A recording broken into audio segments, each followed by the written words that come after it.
Bonsoir à tous. Monroe est mort, vive Don Roe. Il a fallu attendre 2 siècles pour assister à la succession entre deux monarques. Trump, empereur, Trump, dominateur, sigille le droit international et le retour de la force.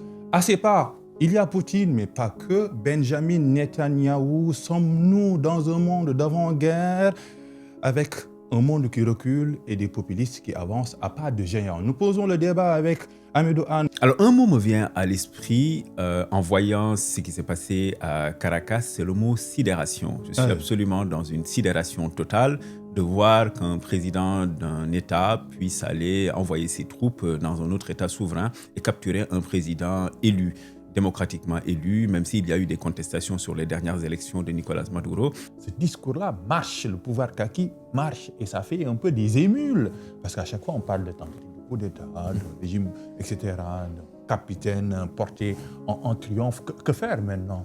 C'est une question très juste et très difficile en même temps. Et tu sais, quand tu es un militant démocrate, ce que je pense être un républicain, ce que je pense être un universaliste, ce que je pense être, mais là, pour ouvrir une parenthèse, pas un universalisme qui surplombe, mais ce que Wallerstein appelait un universalisme vraiment universel. C'est-à-dire considérer qu'il n'y a pas de centre et qu'une périphérie, que l'Europe, l'Occident n'est pas le centre, et que nous autres, l'Amérique latine, l'Asie, l'Afrique, nous sommes des périphéries. Je parle d'un universel, en fait, latéral de la rencontre, comme dit Bachir Diagne, où tout le monde parle à tout le monde d'une voix et d'une même dignité.